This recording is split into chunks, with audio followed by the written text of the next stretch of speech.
बिस्मिल्लाहिर्रहमानिर्रहीम। अस्सलामुअलैकुम। I am here dietitian Saika. आज का मेरा टॉपिक विटामिन ए के ऊपर है कि विटामिन ए के बारे में हम पढ़ेंगे, इसकी केमिस्ट्री पढ़ेंगे, इसके फंक्शंस पे बात करेंगे और फिर इसकी डेफिशिएंसी के बारे में बात करेंगे। उम्मीद है आपको ये लेक्चर समझ आएगा। नेक्स्ट चलते हैं हम लोग। Introduction. Vitamin A is a fat-soluble vitamin required for vein, repair, reproduction, growth and tissue differentiation. Vitamin A हमारे पास एक fat-soluble vitamin है, ठीक है। किस चीज़ के लिए? जस्ट अ मिनट में आपको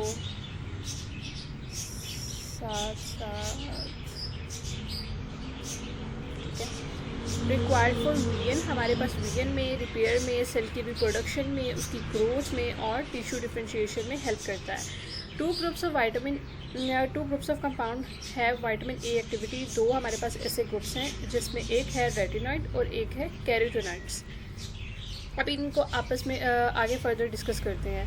कैरोटीनॉइड्स क्या हैं? There are more than 600 carotenoids in nature. हमारे पास नेचर में 600 कैरोटीनॉइड्स मौजूद हैं and the appropriately 50 of these can be metabolised to vitamin A. और जिसमें से कौन से 50 हमारे पास कैरोटीनॉइड्स प्रिकर्सर हैं, फिर उस प्रिकर्सर से आगे विटामिन ए बनते हैं। 600 है जिसमें से 50 ऐसे हैं जो मेटाबोलाइज हो जाते हैं हमारे पास विटामिन ए के अंदर। Beta carotene is the most prevalent carotenoid in the food supply that has pro vitamin A activity. हमारे पास जो बीटा कैरोटीन है वो हमारे पास सबसे ज़्यादा कैरोटीनॉइड की वो टाइप है जो हमारे पास फूड में प्रॉपरली पाई जाती है, जिसे हम प्रो विटामिन ए भी कहते हैं। प्रो मीन्स उससे पहले बनने वाला कंपाउंड, ठीक है। In humans significant fraction of carotenoids are absorbed intact and are stored in liver and fats. Humans के अंदर ये जो कैटेगरी है बीटा कैरोटीन्स की, ये अब्जॉर्ब होती है हमारे लिवर और फैट्स के अंदर। The alpha, beta and gamma carotenes and the cryptoxanthin are quantitatively the most important provitamin A carotenoids. हमारे पास जो इनकी जो फर्दर टाइप्स हैं, अल्फा, बीटा और गैमा कैरोटीन्स हैं और एक क्रिप्टोजेंथिन है, ये हमारे पास सबसे ज़्यादा प्रो विटामिन ए कैरोटीनॉइड्स में पाए जाते हैं, ठीक है, क्योंकि ये फर्दर आगे विटामिन ए बनाते हैं। अब हम इसकी केमिस्ट्री के बारे में बात कर लेते हैं। केमिस्ट्री में इसके बीटा आयनाइन रिंग होती है एक ये, और आगे फर्दर अनसैचुरेटेड साइड चेन्स होती हैं, और ये एक यहाँ पे इस आखिरी चेन में आगे अटैच ग्रुप होता है, कोई भी अटैचिंग ग्रुप होगा। केमिस्ट्री में बात करते हैं। अब ये एक पूरा स्ट्रक्चर है हमारे पास बीटा कैरोटीन का। बीटा कैरोटीन जब आगे स्टेरिफाइड होगा तो रेटिनॉल और रेटिनल्डिहाइड बनाएगा, ठीक है। अब ये रेटिनल्डिहाइड के आगे फर्दर रेटाइनिक एसिड के आगे ऑल सिस और 9 सिस्ट्रॉनिक एसिड, ये आगे फर्दर इसके स्ट्रक्चर्स हैं। अब मैं यहाँ से पढ़ती हूँ, आपको फर्दर क्लैरिफाई होगा। Site of beta cleavage of carotene is shown by, यहाँ पे उन्होंने स्टार के क्या, ये जो यहाँ से क्लीवेज हो रही है ना, ये जो स्टार है इससे ये आगे क्लीवेज हो रही है बीटा कैरोटीन से आगे। Although it will appear that one molecule of beta carotene should give 2 of retinol, this is not so in practice. उन्होंने बात की है कि एक मॉलिक्यूल बीटा कैरोटीन का हमारे पास 2 रेटिनॉल बनाता है, ठीक है। 6 microgram of beta carotene is equal to 1 microgram of preformed retinol. हमारे पास एक फर्दर प्रैक्टिस देखी जाएगी, 6 माइक्रोग्राम बीटा कैरोटीन हमें 1 माइक्रोग्राम ऑफ रेटिनॉल देता है। The total amount of vitamin A in food is therefore express this microgram of retinol equal. हमारे पास अगर फूड में इसकी क्वांटिटी देखी जाए तो हम लोग इसको माइक्रोग्राम ऑफ रेटिनॉल इक्विवेलेंट देखेंगे, ठीक हो गया। अब इसके सोर्सेज पे बारे में बात करते हैं। विटामिन ए के सोर्सेज क्या हैं? लिवर है, फिश है, excellent food sources for perform vitamin A. हमारे पास विटामिन ए के जो नेचुरली सोर्सेज हैं वो लिवर है, फिश है, एग्स हैं, इसमें सबसे ज़्यादा इसकी क्वांटिटी पाई जाती है। फिर उसके बाद हम वेजिटेबल सोर्सेज में देखते हैं तो प्रो विटामिन ए कैरोटीनॉइड्स जो है जो हमारी फूड्स में तो वो ऐसे पाया जा रहा है, हमारी बॉडी के अंदर जाके वो विटामिन ए में कन्वर्ट हो जाता है। तो वो कौन से हैं? Pro vitamin A carotenoids include dark green and deeply coloured fruits and vegetables, इसमें पाए जाते हैं। फिर उसके बाद उन्होंने बात की है कि moderate cooking of vegetables enhance carotenoid release for uptaking the gut. हमारे पास अगर हम उसकी मॉडरेट एक कुकिंग करते हैं हमारे पास वेजिटेबल्स की, तो वो उसकी अब्जॉर्प्शन हमारी गट के अंदर अच्छे से बढ़ा देता है। Carotenoid absorption is also aided by some fat in a meal. अगर हम इसको इंटेक करते हुए थोड़ा सा फैट भी इंटेक करें तो ये कैरोटीनॉइड की अब्जॉर्प्शन को बढ़ा देता है। ठीक है, अब इसके बात करते हैं digestion and absorption. Dietary vitamin A from animal source is available in the form of retinyl ester. Dietary vitamin A, जो डाइट से विटामिन ए है, वो हमारे पास जो एनिमल सोर्सेज से आ रहा है। ठीक है, वो किस form to form retinyl ester, वो रेटिनाइल ईस्टर हैं। फिर वो retinyl which is hydrolysed to retinol and fatty acid by pancreatic hydrolysis. वो क्या करते हैं कि वो जब हाइड्रोलाइज होते हैं तो वो हमारे पैंक्रियाटिक हाइड्रोलाइसिस से, पैंक्रियाटिक हाइड्रोलाइसिस उन पर रिएक्ट करते हैं, हाइड्रोलाइज होते हैं, तो वो हमारे पास फैटी एसिड और रेटिनोल बना देते हैं। The absorption of retinol required the presence of bile salt. हमारे पास अब्जॉर्प्शन इस रेटिनोल की जो अब्जॉर्प्शन कर रहा होता है वो कौन कर रहा होता है, बाइल सॉल्ट कर रहा होता है। ठीक है, उसकी प्रेजेंस में इसकी अब्जॉर्प्शन हो रही होती है। In the intestinal cell retinol is esterified back and secreted with chylomicron. उसके बाद इंटेस्टाइनल सेल में ये स्टेरिफाइड बैक होता है और काइलोमाइक्रोन, जिसे प्रोटीन ट्रांसपोर्टर भी कहते हैं, उसके ज़रिए ये ट्रांसपोर्ट हो जाता है। अब हम बात करते हैं fate of carotenes. Fate of carotenes क्या है? Beta carotene is cleaved in the intestinal mucosa by carotene dioxygenase yielding retinaldehyde. आप क्या कहते हैं कि बीटा कैरोटीन हमारे पास इंटेस्टाइनल म्यूकोजा से निकला, बाय कैरोटीन डाइऑक्सीजनेज इस पर कैरोटीन डाइऑक्सीजनेज ने इस पर रिएक्ट किया। क्या किया कि उसको यील्ड कर दिया रेटिनल्डिहाइड। मैंने आपसे बात की थी ऊपर जो रिएक्शन बताए थे कि बीटा कैरोटीन रेटिनोल और रेटिनल्डिहाइड बनाते हैं, तो वो यील्डिंग रेटिनल्डिहाइड बनाएंगे which is reduce to retinol. जब रेटिनल्डिहाइड बन गया वो किस में कन्वर्ट हुआ, रेटिनोल में। Esterified and secreted with chylomicron together with Easter form from dietary retinol. अब वो जो रेटिनोल बना वो दोबारा एस्टेरिफाइड हुआ और काइलोमाइक्रोन्स के साथ दोबारा ईस्टर बनाते हुए डाइटरी रेटिनोल में कन्वर्ट हो गया। ठीक है, the intestinal activity of carotene dioxygenase is low. हमारे पास इंटेस्टाइन के अंदर जो कैरोटीन डाइऑक्सीजनेज है उसकी क्वांटिटी लो होती है, उसकी एक्टिविटी लो होती है, so that relatively large portion of ingested beta carotene may appear in the circulation unchanged. जिसके नतीजे में क्या होता है कि जो बीटा कैरोटीन होता है वो हमारे पास उसकी सर्कुलेशन नहीं हो पा रही होती ठीक से। कैसे? ये मैंने ऊपर बताया ना कि अगर ये डाइऑक्सीजनेज उस पर रिएक्ट करेगा तो वो रेटिनल्डिहाइड बनाएगा और वो रिड्यूस हो जाएगा रेटिनोल में, तो वो चीज़ नहीं हो रही होती।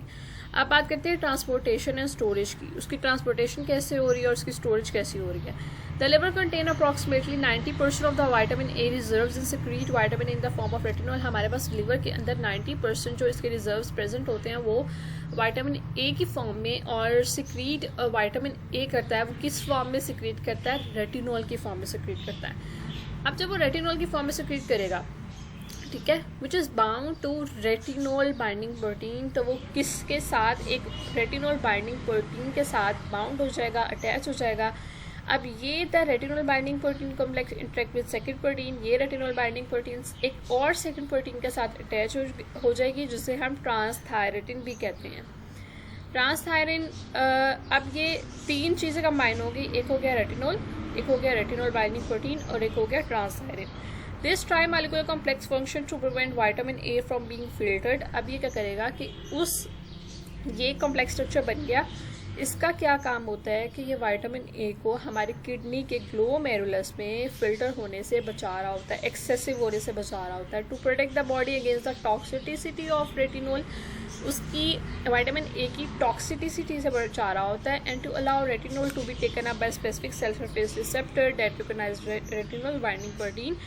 तो क्या कर रहा होता है, ये उसकी एक्सेसिवनेस से बचा रहा होता है कि बॉडी में इसकी हमारा किडनी इसको फिल्टर ज़्यादा ना करे। अब ये ही एक स्ट्रक्चर है जो मैंने पीछे बात की थी, उसमें हम बात करते हैं। मैंने बात की कि इंटेस्टाइनल ल्यूमन है, उसके अंदर क्या है, रेटिनाइल ईस्टर्स हैं। ये रेटिनाइल ईस्टर्स कन्वर्ट होते हैं लाइपेसेस में, रेटिनोल में और कैरोटिनॉइड्स में। ठीक है, अब ये कैरोटिनॉइड्स आगे रेटिनोल में, ये रेटिनोल आगे रेटिनोल बाइंडिंग प्रोटीन आगे क्या कहते हैं, ये कन्वर्ट हो जाएंगे दोबारा रेटिनल एस्टेरिफाइड बैक होंगे रेटिनल ईस्टर्स में। फिर ये काइलोमाइक्रोन्स इनको लेके जाएगा, ब्लड वेसल्स के थ्रू हेपेटोसाइट्स, लिवर सेल्स को कहते हैं, वहाँ पे लेके जाएगा और रेटिनाइल ईस्ट्रेस बनाएगा। रेटिनाइल ईस्ट्रेस दोबारा क्या कहते हैं, रेटिनॉल आ रहे हैं और रेटिनाइल ईस्ट्रेस दोबारा कन्वर्ट होंगे रेटिनॉल में, और ये किसके साथ कन्वर्ट होंगे, रेटिनॉल बाइंडिंग प्रोटीन। ये मैंने ऊपर बात की, रेटिनॉल बाइंडिंग प्रोटीन फिर दोबारा कन्वर्ट होंगे किसके साथ कंबाइन होंगे, ट्रांसथायमिन के साथ, और ये कॉम्प्लेक्स स्ट्रक्चर बना देगा, और ये कॉम्प्लेक्स स्ट्रक्चर बाद में हमारे पास टारगेट टिश्यू के पास चला जाएगा। अब बात करते हैं functions of provitamin. Functions of vitamin है, हम फंक्शंस के बारे में पहले हमने केमिस्ट्री सोर्सेज इसके बारे में बात की। Vitamin A is essential for vision. हमारे पास वाइटामिन ए विजन के लिए, नज़र के लिए बहुत अच्छा है, इसेंशियल है, इम्पॉर्टेंट है, specially dark adaptation.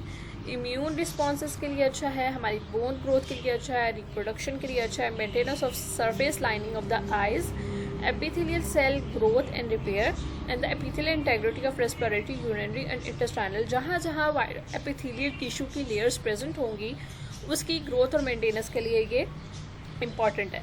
Vitamin is also important for embryonic development and the regulation of adult gene। हमारे पास embryonic development और adult genes की regulation के लिए ये important है। अब इन सबको हम आगे फर्दर डिटेल में बात करते हैं। सबसे पहले मैंने बात की थी कि रोल ऑफ विजन के रोल में हेल्प करता है, किस तरह है, उसके लिए इसेंशियल है। इन द रेटिना हमारी आई का पार्ट है। Retinaldehyde function as the prosthetic group of light sensitive opsin protein forming rhodopsin in rods in iodopsin in cones. Retina हमारी आई का पार्ट है, उसमें रेटिनल्डिहाइड जो कि प्रोवाइटामिन ए है वो फंक्शन कर एज द प्रोस्थेटिक ग्रुप के तौर पर काम करता है, और लाइट सेंसिटिव ऑप्सिन प्रोटीन उसके फॉर्म में हेल्प करता है, और क्या बनाता है, रेडॉप्सिन इन रॉड्स और आयोडॉप्सिन इन कोन्स। ठीक है, ये प्रोटीन्स पार्ट हैं। Any one cone cell contain only one type of opsin and is sensitive to only one colour. अब एक टाइप का कोन सिर्फ एक ऑप्सिन बनाएगा और उसके पास होगा, और सिर्फ वो एक ही कलर को डिटेक्ट करेगा। तो आप ये देख लें कि कितने रॉड्स और कितने कॉन्स मल्टीपल्स टाइम में, एक ही टाइम में मल्टीपल लाइट्स को डिटेक्ट कर रहे हैं, और ये फंक्शन परफॉर्म हो रहा है। The absorption of light by rhodopsin causes isomerisation of retinaldehyde forming 11 cis to all trans and a conformational change in iodopsin. अब क्या करेगा, जब अब्जॉर्प्शन होगी रेडॉप्सिन में लाइट की, तो वो क्या करेगा, आइसोमराइजेशन करेगा रेटिनल्डिहाइड की। किस तरह करेगा, वो जितने भी 11 सिस होंगे उसको ऑल ट्रांसफॉर्म में कन्वर्ट कर देगा, और ये हमारे ऑप्शन में ये चेंज हो जाएगा। ठीक है, उससे क्या होगा कि हमें लाइट जो पड़ेगी उसकी डिटेक्शन हो जाएगी, नज़र आएगी सारी चीज़। This result in the release of retinaldehyde. ये क्या करेगा, रेटिनल्डिहाइड को रिलीज़ करेगा from the protein and the initiation of a nerve impulse, और ये नर्व इम्पल्स हमारी ब्रेन पे जाएगी, हमें पता लगेगा कि अच्छा ये चीज़ है, और वो चीज़ हमें नज़र आएगी। अब बात करते हैं role in the regulation of gene expression and tissue differentiation. अब इसका जीन एक्सप्रेशन में, टिश्यू डिफ्रेंशिएशन में क्या रोल है। Retinoic acid is a ligand for certain nuclear receptor that act as transcription factor. ये एक न्यूक्लियर रिसेप्टर में as a ligand, as a component form में काम करता है। The retinoid receptor play an important role in the controlling cell proliferation differentiation। हमारे पास जो रेटिनॉइड्स के रिसेप्टर हैं वो सेल की पॉलीफरेशन में और उसकी डिफ्रेंशिएशन में एक अहम किरदार अदा कर रहे होते हैं।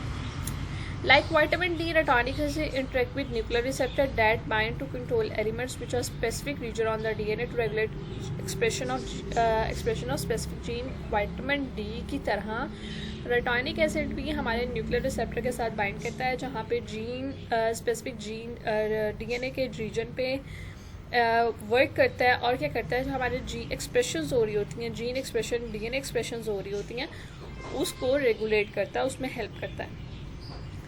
Role of vitamin A in immunity. अब विटामिन ए का रोल क्या है हमारी immunity. Vitamin A and retinoic acid play an important central role in the development and differentiation of white blood cells such as lymphocytes which play critical role in immune responses. अब क्या होता है कि vitamin A और जो रेटिनिक acid है वो हमारी वाइट ब्लड सेल्स के, जिसके हम लिम्फोसाइट्स कहते हैं, उसके इम्यून रिस्पॉन्सेज में एक अहम किरदार अदा कर रहा होता है।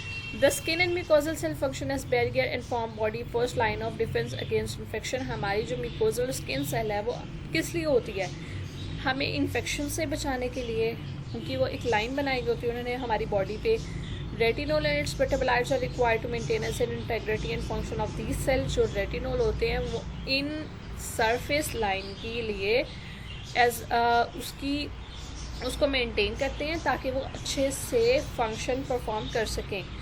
कैरेटिनाइजेशन of mucus membrane in vitamin A deficiency add up to risk to infection. अब ये कैरेटिनाइजेशन म्यूकस मेम्ब्रेन ये इन्फेक्शन के रिस्क को ख़त्म कर रहे होते हैं। रेटिनोल बाइंडिंग प्रोटीन, जिसे हम आरबीपी भी कहते हैं, ऊपर हमने बात की थी, is a negative acute phase protein. ये एक नेगेटिव एक्यूट फेज प्रोटीन है।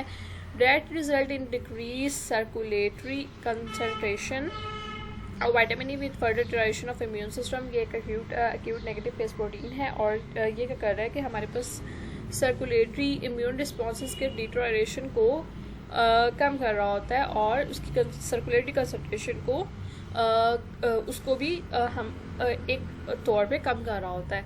Role of vitamin A in growth. Vitamin A is required for general body growth. हमारी बॉडी की जनरल ग्रोथ के लिए, बोन ग्रोथ के लिए और ब्रेन की डेवलपमेंट के लिए हेल्प आउट है।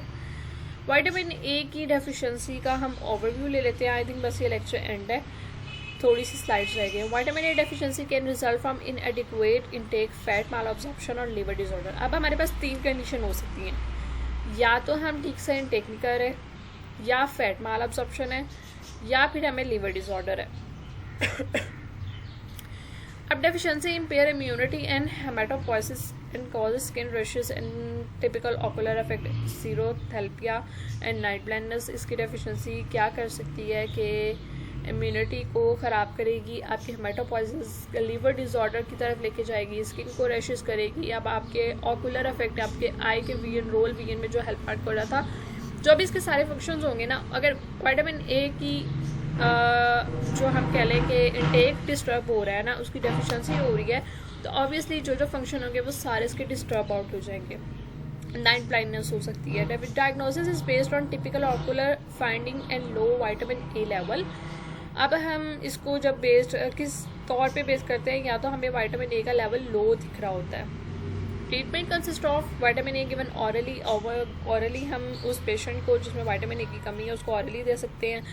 अगर इफ़ सिम्टम्स आर स्वेयर और malabsorption in the case of parentally, अगर उसको जेनेटिकली इशू है तो उसको उसमें मालअब्जॉर्प्शन के स्वेयर चांसेस हो सकते हैं। ठीक है, सिम्टम्स स्वेयर हो सकती हैं उसकी। प्रिवेंशन के बारे में बात करते हैं, आप किस चीज़ों से इसको प्रिवेंट किया जा सकता है, इसके डिजीज़ को। The diet should include dark green leafy vegetables, deep और ब्राइट कलर। हमारे पास जो डाइट में डार्क ग्रीन लीफी वेजिटेबल्स होने चाहिए, डीप और डार्क ब्राइट कलर फ्रूट्स होने चाहिए, जिसमें पपाया, ऑरेंजेस हैं, कैरेट्स हैं, और येलो वेजिटेबल्स जिसमें स्क्वाश और पम्पकिन्स हैं। विटामिन ए फोर्टिफाइड मिल्क हम ले सकते हैं, आजकल मार्केट में आए हुए हैं। सीरियल्स हैं, liver, egg yolk and fish liver oils are helpful. ये हेल्पफुल है हमारी इसमें विटामिन ए को इनटेक करवाने में। Carotenoids are absorb better when consumed with some dietary fat. मैंने ऊपर भी बात की थी कि इसकी अब्जॉर्प्शन बढ़ जाती है जब हम इसमें कुछ फैट ऐड करते हैं, तो डाइटरी फैट को इसके साथ इनटेक करने से इसकी अब्जॉर्प्शन बढ़ जाती है। ये कुछ आरडीए है कि कितनी रिक्वायर्ड अमाउंट है हमारी बॉडी में, इसकी किस किस एज में कितनी अमाउंट इंटरनेशनल यूनिट के हिसाब से इसमें रिक्वायर्ड है। अब विटामिन ए की टॉक्सिसिटी देख लेते हैं कि विटामिन ए अगर टॉक्सिक हो जाए, पहले मैंने बात की डेफिशिएंसी हो जाए, फिर उसको प्रिवेंट कैसे कर सकते हैं। मैं बात करती हूँ कि अगर टॉक्सिसिटी हो जाए हमारी बॉडी में, vitamin A toxicity can be acute. अगर वो एक्यूट हो, usually due to accidental injection by child, और क्रोनिक। एक्यूट भी हो सकती है और क्रॉनिक भी हो सकती है। Both type usually cause headache, दोनों में हेडेक होगा, और इंक्रीज इंट्रास्टाइनल प्रेशर और हमारी इंट्राक्रैनियल प्रेशर्स, हमारी ब्लड प्रेशर्स, हमारी ब्लड वॉल्स पे एक प्रेशर जनरेट होगा। Acute toxicity also causes nausea and vomiting, nausea और वॉमिटिंग की तरफ लेके जाएगा। क्रॉनिक टॉक्सिसिटी होगी तो changing in skin, hair and liver, हमारी स्किन, हेयर और नेल्स में आपको एक फ़र्क नज़र आएगा। अब नॉर्मल लीवर टेस्ट, लीवर अब नॉर्मल होगा इन अ फीटस और बर्थ डिफेक्ट्स, और बर्थ के केस में, प्रेगनेंसी के केस में अगर इसकी टॉक्सिसिटी हो रही है तो फीटस और जो बर्थ डिफेक्ट भी हो सकता है। Diagnosis is usually clinical unless birth defects are present. Adjusting the dose always lead to complete recovery. एक adjust amount में एक उस मतलब अगर मैं स्टेबल अमाउंट की बात करूँ, अगर स्टेबल अमाउंट में हम उसको दे रहे हैं तो उसकी रिकवरी की तरफ जा सकते हैं। समरी की अगर मैं बात करूँ पूरे लेक्चर में, तो vitamin A deficiency can result from inadequate intake, fat mall absorption और लिवर डिसऑर्डर, ये जो मैंने ऊपर बात की थी। डेफिशिएंसी इम्पेयर इम्यूनिटी, हेमेटोपासिस, जब डेफिशिएंसी हमें हमारी इम्यूनिटी को डिस्टर्ब करेगा, हमारे हेमेटोपासिस लीवर के सेल्स को, और स्किन रशेस हो सकते हैं, और हमें आइज़ की प्रॉब्लम्स हो सकती है। और क्या कहते हैं, ऑकुलर फाइंडिंग हमारी, आप अगर नज़र कमज़ोर हो रही है या फिर विटामिन ए का लेवल लो है तो उसकी बेस पे हम उसको डायग्नोज करते हैं। और ट्रीटमेंट कंसिस्ट ऑफ, इसके ट्रीटमेंट में क्या है कि ऑरली देते हैं हम, और अगर एक्सेसिव इनटेक कर ले तो हमें टॉक्सिसिटी की तरफ लेके जाएगा विटामिन, और हमारा वो विटामिन हमारी बॉडी में स्टोर होने लग जाएगा। यही तक था हमारा लेक्चर। उम्मीद है आप लोगों को समझ आया होगा। वीडियो को लाइक, सब्सक्राइब और शेयर लाजमी कर दीजिएगा। Thanks for watching. अल्लाह हाफिज़।